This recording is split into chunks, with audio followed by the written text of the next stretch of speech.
Okay. Zok the Heilige Gemara. We're actually in middle of a Shaklamataria. The Gemara brought a brisa down at the top of Mem Gil Mohammed Beis that made a distinction between karka and metaltlin. And the brisa said, Mocher loy bayis or mocha loy soda, ein meyid loy aleha. The seller is not allowed to say testimony on behalf of the buyer because if the property gets taken away from the buyer, the seller is mechuyev to pay the buyer back. And that means it directly affects the seller. Therefore, the seller is not believed to testify on an issue regarding this property because he's on a geibado. However, mochar loy para or mochar loy talus, which are metaltlin, meyid loyala. And the Gemara doesn't understand. If you sold a para and a talus with achrayis, it would be the same thing as karka. So there's really no distinction between karka and a taltlin. The distinction is whether or not the seller accepted achrayis. So because of that, the Gemara needed to understand the case where by karka it would be ein meid loyalo, and by metaltlin it would be meid loyalo. So Reb Shesha suggested the following, that the case wasn't just as simple as Reuben sold to Shimon. Rather, there was much more complexity involved. And there were 4 people involved. And in speaking, when Reuben stole the property from Shimon, so Shimon was the owner. Reuben stole the property from Shimon, and then Reuben sold it to Levi. So right now, Shimon's goal is to get it back from Levi. But in the meantime, Yehuda came along and said, this property never belonged to Shimon. It was always mine. And therefore, I get to keep it. And in fact, Reuben didn't steal it from Shimon. Reuben stole it from me because it was always my property. So the question is, can Shimon be believed to say that it belongs to Levi? So the Gemara said Shimon won't be believed that it belongs to Levi because Shimon prefers that this property should go to Levi rather than to Yehuda. And the reason why the Gemara said Shimon prefers that is because Levi is a much easier person to go to the entire with. So first he wants to get this property to Levi, and then once it's by Levi, he'll fight Levi because he doesn't want to fight Yehuda. Yehuda the best lawyers. It would cause him too much trouble. But frank the Gemara, if Shimon is telling us that it belongs to Levi, and then he gets rid of Yehuda, so now how is he going to turn around and collect it from Levi if he already said testimony that it belongs to Levi? The Teretz is Gemara, he didn't say testimony that it belongs to Levi. What he did is he just a testimony that it doesn't belong to Yehuda. So Yehuda brought 2 Eidim that belonged to him, and the question is, can Shimon be part of a set of Eidos that will passel the Eidim of Reuben, let's say by saying they're passel Eidos, they're gaslonim? Or maybe they could say that Yehuda was moeditas and the Daspal didn't come Eidim though. So all Shimon is doing here is he's neutralizing Yehuda's taina so that it should end up by Levi, and then he'll take Levi to the entire. So Shimon would not be believed. Why? Because it's beneficial to Shimon that Levi should end up with the property so that then he can go and extract the property from Levi. Okay, that was the first version of how Reb Sheshes explained the Mishnah. Now that doesn't explain why metaltalin is any different, but we're not there yet. We're busy still focusing on what is the case by karka. Or the Gemara says maybe there's another option, that in fact Shimon brought 2 Eidim. Shimon is one of 2 Eidim that actually says it does not belong to Yehuda, it belonged to me, to Shimon. So Yehuda comes to want to take the property away from Levi, who bought it from Reuben, who stole it from Shimon, and Shimon is bringing 2 Eidim that it belongs to him. Shimon's going to be one of those 2 Eidim that it belongs to him. And Yehuda has 2 Eidim that belongs to him. So it's Trey Lebahadi Trey. Normally you'd say Kol Dalam Gavar, the Bezin doesn't get involved. But here, since the property is right now in the Chazaka of Levi, Bezin don't touch it because they don't know who it belongs to. So they will leave it by Levi. And that's beneficial to Shimon if it stays by Levi once again, because once Yehuda walks away from this, then Shimon can sue Levi and get his property back. So it's for that reason why by The karka case, Shimon wouldn't be believed because it's beneficial to Shimon to get Levi to hold on to the property and to repel the attack of Yehuda. But Frag the Gemara, Velukman Begazlan, why did Reb Sheshes have to complicate this? Why couldn't he just say that Reuben stole from Shimon and Reuben's holding on to it and he didn't sell it to Levi? And now Yehuda comes along and tells Reuben, it's my property. So Levi could protect Reuben, the very person who stole it from him. He could protect him. He could push away the claim of Yehuda, because once Yehuda's out of the way, then he'll take Reuben to Basra. Why was it necessary for Reb Sheshes to explain this brisa with an extra step that the Gazlan sold it to Levi? It's the same halacha. Whether the Gazlan sold it to Levi or the Gazlan kept it, either way, Shimon wouldn't be believed to repel an error from Yehuda because it benefits Shimon. Zok to Gemara, there's a reason why Reb Sheshes had to add the extra layer of sale. Because going back to our question, why is it any different by metalton? So we're trying to say that by metalton, Shimon would be believed, because obviously there's no benefit to him. And by karka, he's not believed because there is a benefit to him. So let's say we only said the case of Gaza, where it wasn't sold. So we already know by karka, Shimon won't be believed to repel Yehuda because there's a benefit to him. Let's look and analyze a parallel case by metalton. Shimon owned a talus and Reuben stole it.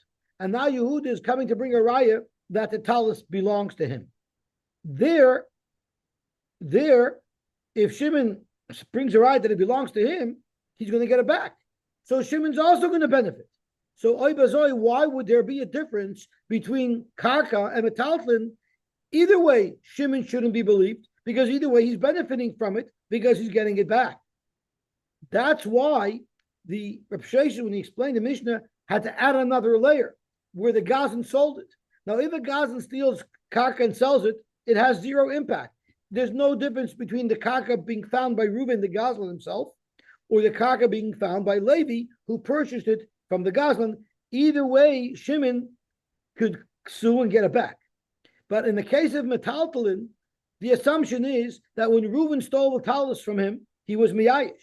When Reuben sells it, there's now a shinu rishos, and Levi will be kinded.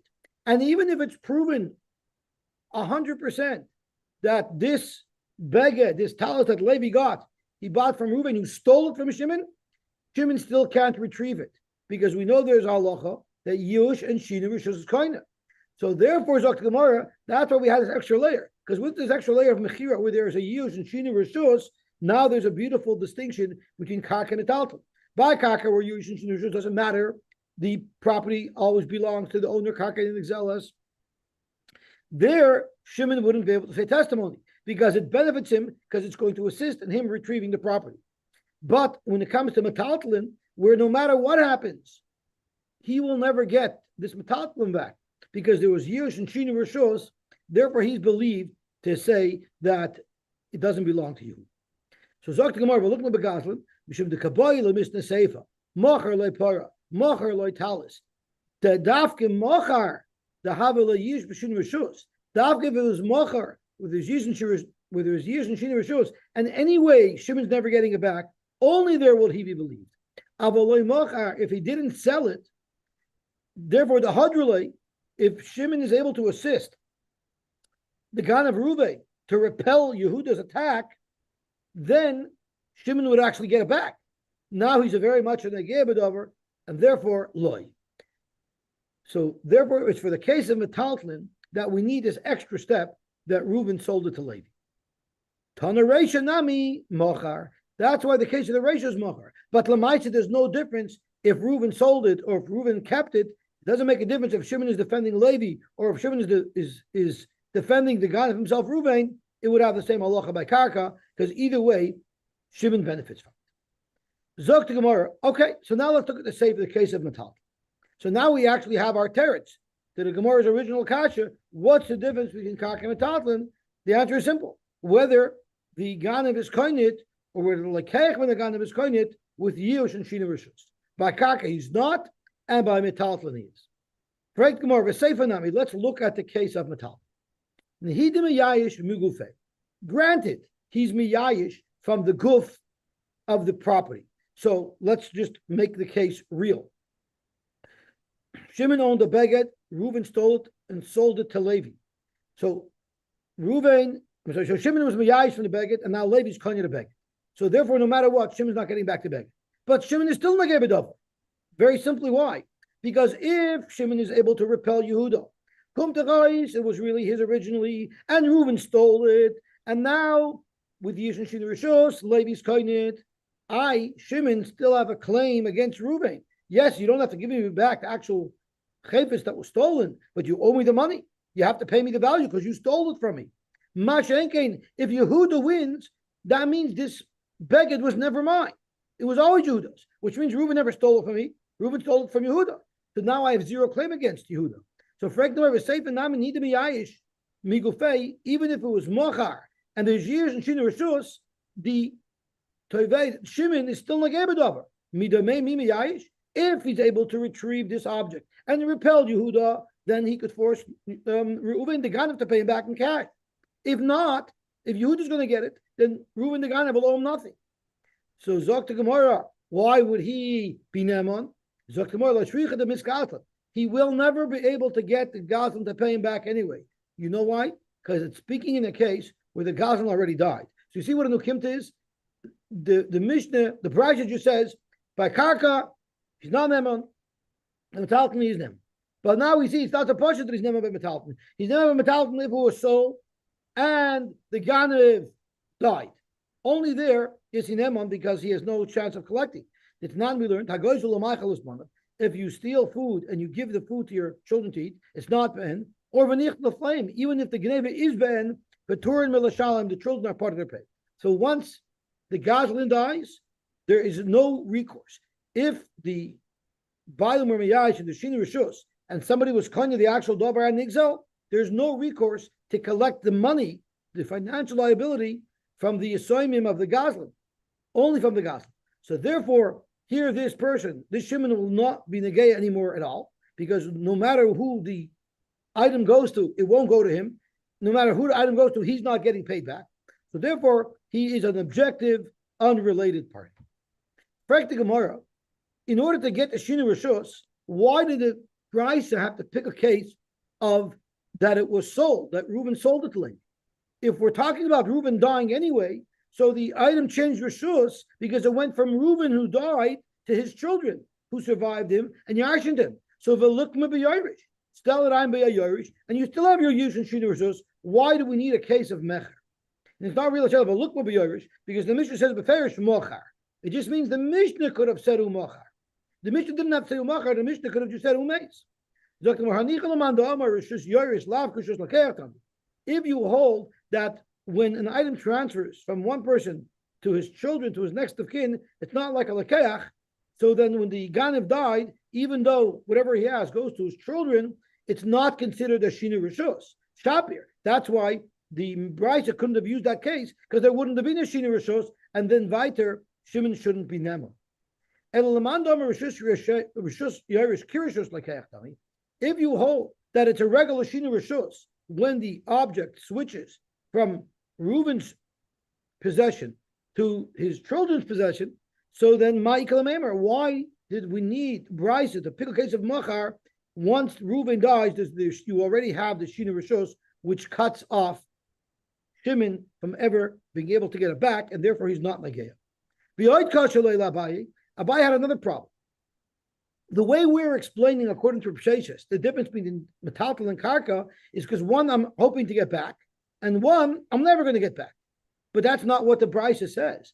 The Brisa says, Mipnei Shachar Yusay Alov, Ve'ein Achar Yusay Alov. That's what it says. What it should say, the way Rav Sheshes is understanding it, is Mipnei Shi Chayzeres Loi, Ve'ein Chayzeres Loi Miboyle. It all depends on whether or not there's a chance that Shimon will be able to retrieve what was stolen from him. By Karka, he will be able to, and therefore he's not Neman. By Metalton, he won't be able to, and therefore he is Neman. What does it have to do with Achrayas? And therefore, Abaya disagrees with Reb Shesh's pshat in this whole Brisa, and he has his own new pshat. Ela Kedaravin Bar Shmuel. And it's not speaking about a Ganav. It's a simple case where someone owns a karka and he sold it. Someone owned the karka and he sold it, and then there's an error on the karka. Could he defend his lokeach? Simple case. So now we're going to have to see nafkamina then between the karka and the metal. Why should there be a difference? I look at the Ravin Bar Shmuel. The Amar Ravin Bar Shmuel Mishmei de Shmuel. Ravin Bar Shmuel said in the name of Shmuel, Hamoicher Sadol Lechaver Shaloi Bachrayis. What if you sell a field Shaloi Bachrayis? So side the Reish and side the Seifa, we're speaking Shaloi Bachrayis. Shaloi Bachrayis means that if my malva comes and seizes it, I don't have to pay you back. If anybody comes and seizes it, I don't have to pay you back. So therefore, Ein Meyidloi, I'm not neman to say edus. Why? Why would I be negated over? I don't have to pay you anyway. It makes no difference to me if the person succeeds in taking it away from you or not. The territories, it does help. You know why it helps me? Because I don't want to be a Levi Rosh of Yishalim. I want Levi, the person who I sold it to be able to hold on to that property and protect them from any ma'arim. Why? So that if my malva wants to collect from me and he's unable to collect from me, he has recourse to take the property. And if he takes the property, then I'm no more a Levi Rosh of Yishalim. The malva got paid back. The person who I sold it to him Shaloi Bachrayis. I have no chiv to him either. So therefore, I'm on the game over. So even though I'm not going to pay for this property if it gets seized away from Levi, the person who bought it from me, but I still benefit if the person who bought it from me keeps it because it protects me from Levi Rosh of Yishalim. But that only applies to karka. That's why only by karka I'm not them. V'davka ba'is oisada. Aval para utalis, under the same scenario, if I sold a para vitalis, there I am nemon because I'm not mamida b'fnei b'choiv. The b'choiv will never be able to seize metaltalin that I sold. And zok to Gemara, loy mi boy b'stama. Never mind in a regular case. Yes, Chaim. Yosy. Yes. What's the difference if I'm a loy v'rusha v'loy shalom, and that's why I owe the person, or if I sold somebody something shloi b'achrayis when I know it's not mine, and then somebody seizes it. It's the same. Here I owe him. Well, first of all, you're asking a very good kasha. You're asking a very good kasha. But here, I didn't know. I knew it was mine. The ma'ar, as far as I'm concerned, the ma'ar is lying. It was mine, and I have an interest in the ma'ar not being successful because ich weiß ich bin schuldig the guilt. You're assuming that Shimon's lying. Shimon's not lying. It was Taka Shimon's, and Yehuda the ma'aris is lying. So is Shimon Neman to say edus that Yehuda's lying so that it stays by the person who bought it from him? Good. But your kasha, your point that you raised, that you're suggesting even if I sold it shaloi b'achrayis, memayil if a malva took it away shaloi b'achrayis. But if the whole thing goes a fraud because it never belonged to me, there I should have to pay anyway. That's what you're suggesting. Is that correct? I think that's what you're suggesting. That the Ma'aseh the Gemara is going to say that at the bottom of the Amud. So your time is a very valid time.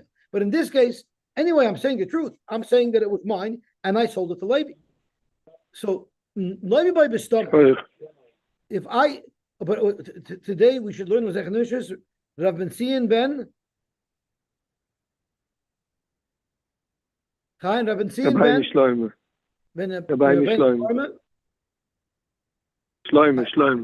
Shloim Hashem Yinkaim Domai. So Levi by Bistama. It's pashut if when I borrowed the money from the malva, I didn't itemize specifically that you should be able to collect. If I don't pay you, you should be able to collect from this para. You should be able to collect from this talis. No, I still borrowed money from you. The loy mishtabdele. There, none of my metaltlin are meshubed to a malva.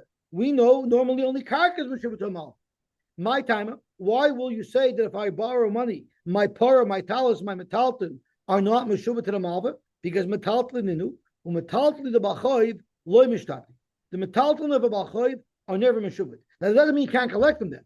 It means you can't collect from them if I sold them. You can't collect them from my lokeach.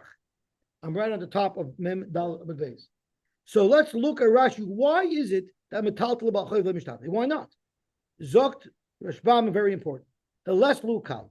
There's no coil when metaltlin move around. And therefore, the lekuchais who want to buy metaltlin are not going to get a warning that if I buy this metaltlin, it might be meshubit, because it doesn't get linked to the loan.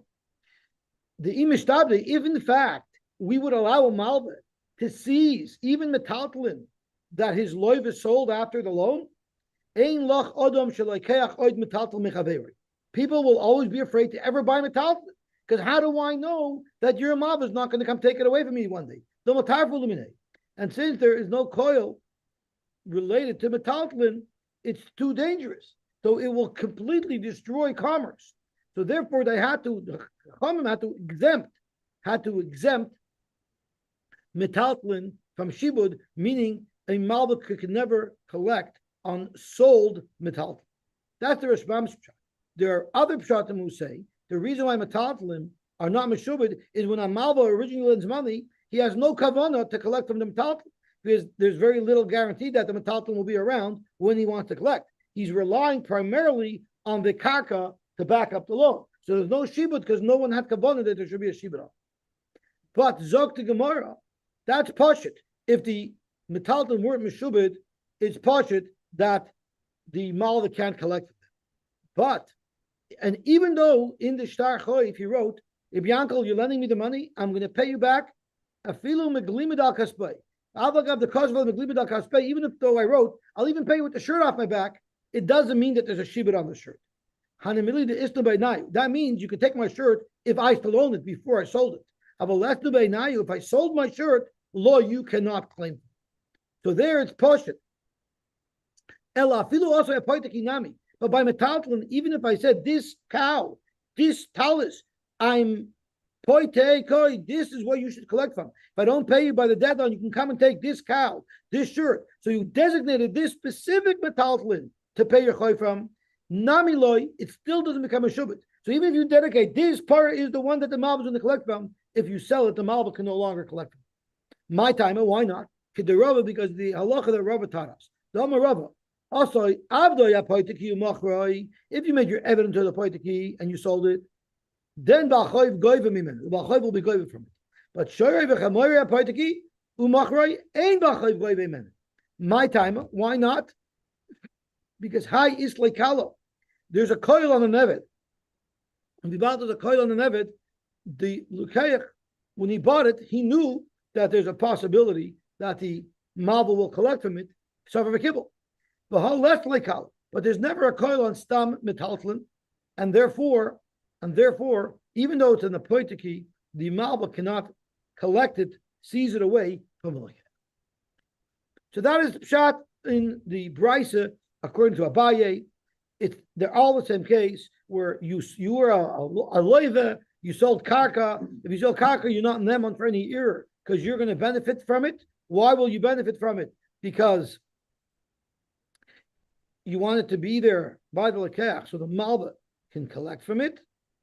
And by metaltlin, under the same circumstances, if you mishabed specifically these metaltlin, the malva would not be able to collect from it, and therefore you're not an agebedavar because there's no benefit to you if your lekech gets to hold on to it, because anyway your malva wouldn't be able to collect it.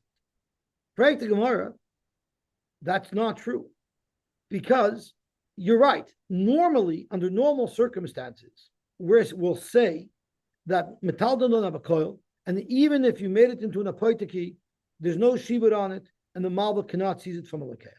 But there's one exception to that rule, and that is, what if there was karka and there was metaltlin?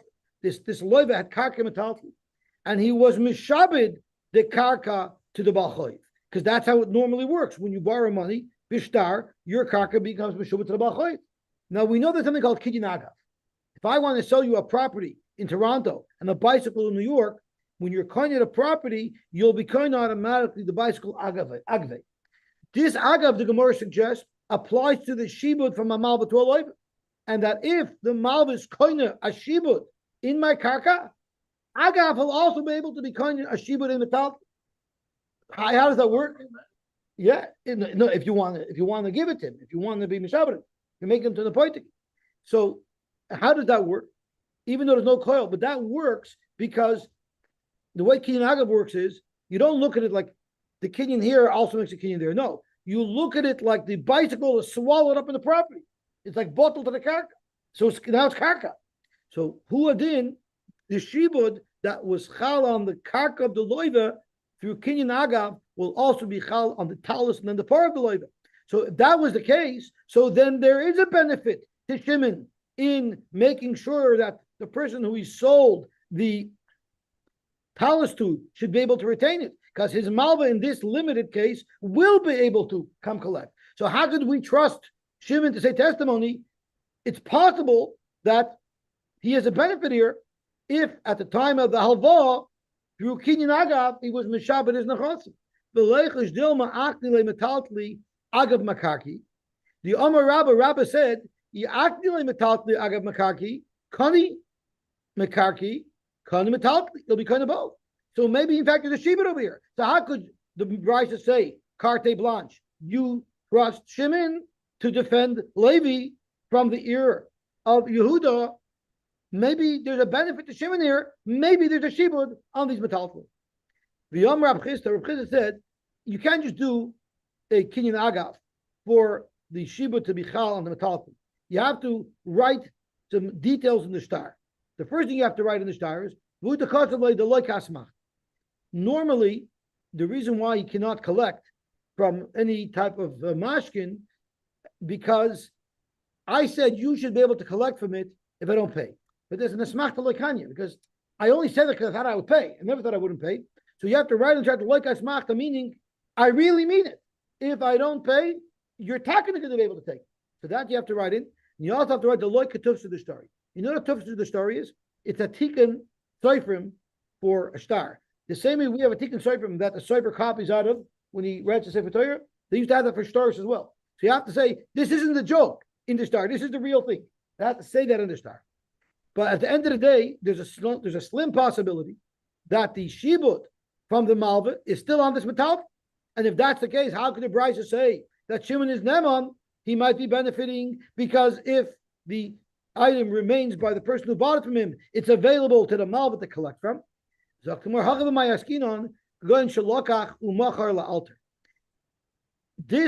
talus that he sold it mamish right after he bought it. He went into a store, he bought it, and he turned right around and sold it. So there was no halva in between. There was no halva in between. So how could he be mishabed his beged? He bought it and sold it. So Memela, any halva that was made would have been prior to him buying it. But there's no way that there was halva that occurred in between buying this talus and selling this talus. So therefore, there's no shibud whatsoever. But v'leichish dilma de ikni.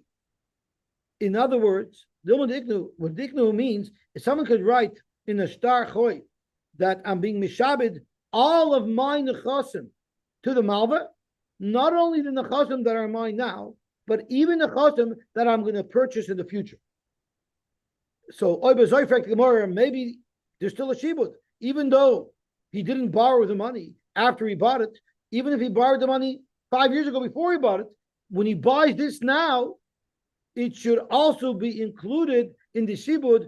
If he said when he originally was being mishabed the karka and he wanted to be mishabed any metalton with it, he was mishabed anything that he's going to buy in the future. So if you say that you can't do that, I can't be marketing to you today something that I didn't buy till 2 years later, so then there's no problem over here. That couldn't have happened. So Zok the Gemara, it happens to be that the Gemara clears this shaila.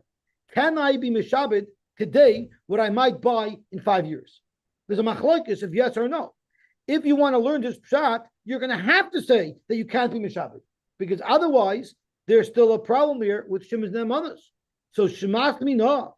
Are you telling me that we can bring a raya from this brisa based on the understanding of Abaye, the ikni kana umochar kana v'hirish loy mishtabit? Can you bring a raya from here that at first I was makna? In other words, the halva happened on January 1st, 2024. And then on January 1st, 2025, I first bought metaltlin, and then I sold it. Or if I bought metaltlin, I was moirish it. Are you going to tell me loy mishtabed that will not be mishtabed to the malva? Are you going to say that we have a raya from here? It's hard to say that because the Gemara cleared it for a shaila and wasn't pushing the shaila. LMI, we have to be concerned that there's a real possibility that even though I bought it and sold it immediately, it still could be meshubed due to 5 years ago. This moicher, this Shimon might have taken a loan, and in the star wrote that anything that I'll ever buy will be added to the shiva.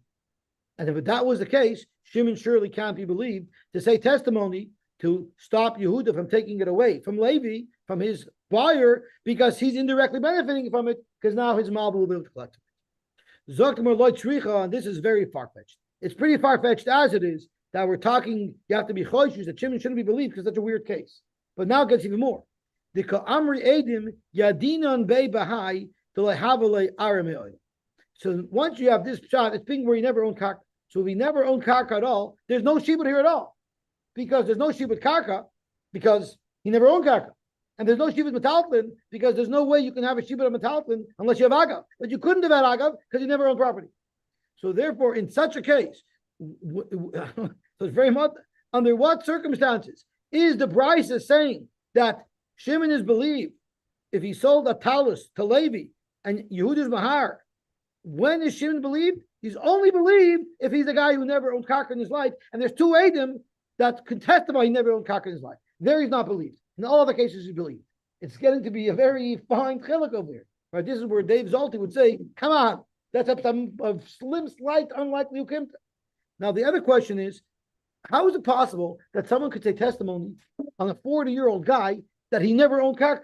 That means you were literally with him from the moment he was born until now. That's unlikely. But that's how the Rishbam works. However, there are other Rishonim who learn, the Ritva says it doesn't mean I had to be with him the whole time. It means I'm friendly with him, I knew him all the years, and I know that he never owned karka. Oh, I'm sorry? karka will be a call. Right, so I could say, you know, I know he didn't own karka. My friend always rented an apartment. He never owned karka, right? So that is the shayla. Okay, Zok to Gemara, the Omer Papa.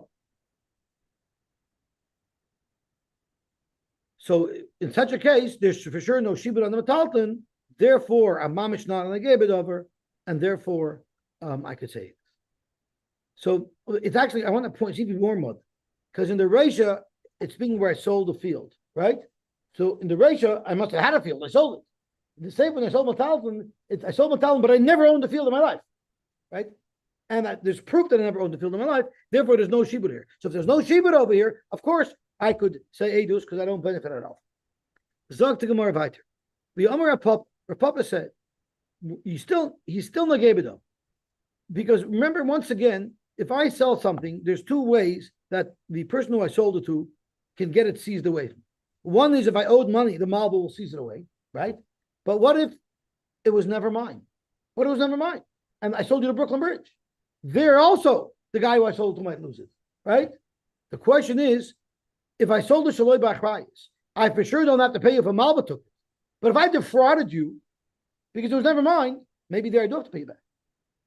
So Frank the Gemara, V'yomer Papa, Apple Gav the Murabonon, Haboy Chashot Lechaberei, Shaloi Bachrayis, Uba Ba'choy V'torfa, Einei Chazer Alav. If I sell you Shaloi Bachrayis, meaning if my malba takes it away, I'm not paying you. So there, you don't have recourse, because when you bought it with that risk. You knew I owed money, and you made a calculated risk. Nim Tisheni Shaloi, but if I defrauded you, and I sold you to Brooklyn Bridge, they're Chazer Alav. Because that's not a question of a mechir with nechrayis. The whole thing was a fraud. So we're back to square one. We're right back to square one. How could you say that I'm believed for anything in all cases over here?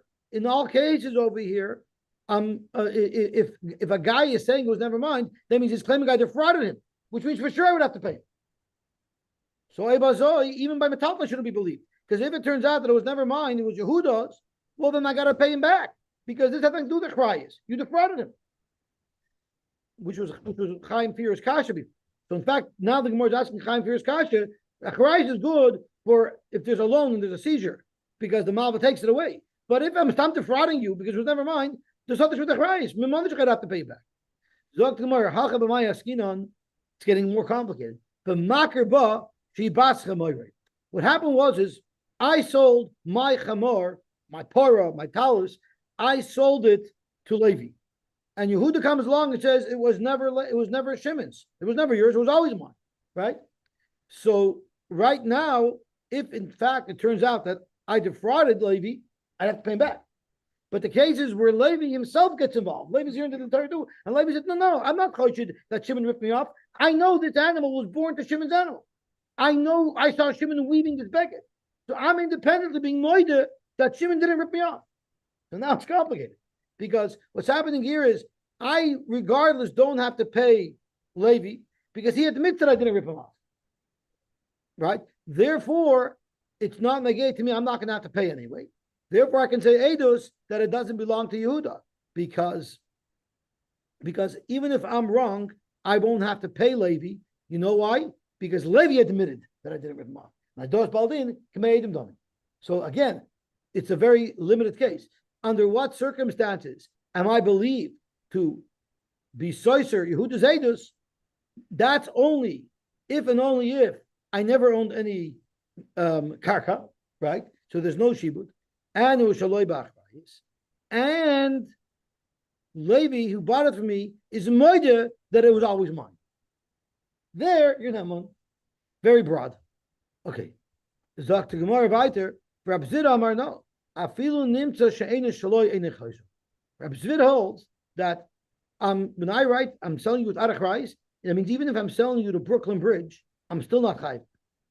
The Amalei, because the moichel tells l'keich, what do you want from me? L'hachis vinilach shaloi b'achrayis. That's why I sold it to you shaloi b'achrayis, because I knew it wasn't mine and you accepted it. Let's see how the Rashbam explains Reb Zvi, the bottom line. Reb Zvi Amar Apagav the Einei Makarba Sheibas Chamoyroi Meid Lo Yalel. I would still. So Reb Zvi is saying that you don't need to say it's speaking where Levi, who bought it from me, was moida that he knows it belongs to me. Even if he wasn't, there's still no recourse. He still can't make me pay him anyway. Even if I sold you to Brooklyn Bridge, you can't come collect from me. The Amalei Lach is Vinalach.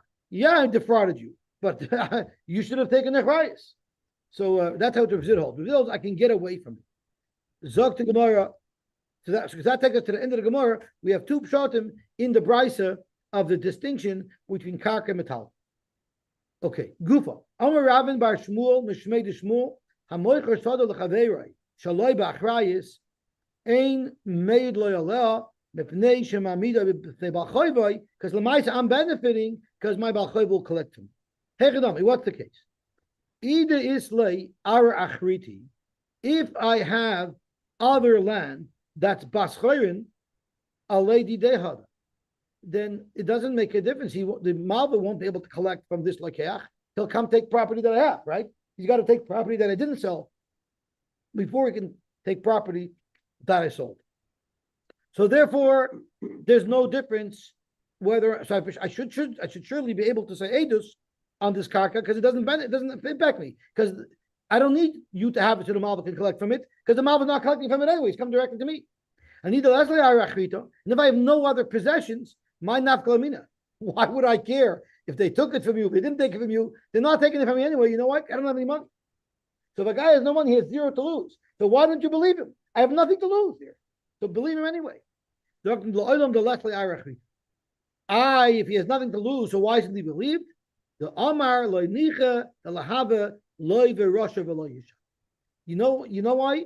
Because I at least want my malva to get paid back, even though regardless it won't cost me a penny because I don't have any money to collect from anyway. But it's still good for me, which is the sport we had yesterday. It's still good for me if somehow my malva will be able to collect because I won't be a rush. Correct the Gemara, soib legabe idechanami loy verosha v'loy yishalem. I'm the same Rasha to the person who I sold it to, because now he's out the money. Zok to Gemara, who the Amalei, Lachis Vinalach Shloi B'Achrayis. That's why I sold it without Achrayis, because I already told you that if the Malva takes away, I won't pay you back. So I don't become your loiva. You might not be happy with me, but I don't become your loiva, and therefore I'm not a loiva Rosh V'lo Yishalem. As long as my Malva gets paid off, I'm no more a loiva Rosh V'lo Yishalem. If it was with Achrayis, yes, and then it makes no difference anymore. Because if he took it, now I'm a loiva Rosh to you. But if it was without achrayis, then I won't have to pay you. as long as he sells the Shaloi Bachrayis, then he has no problem. So at the end of the day, the reason why I'm not Nemon is because I benefit from the fact that my Malva will be able to come take me. Okay, Baruch Hashem, we were going to finish Daf Mem Dalet, and Baruch Hashem tomorrow is Ma Hashem Shalom. How's your face? What's that?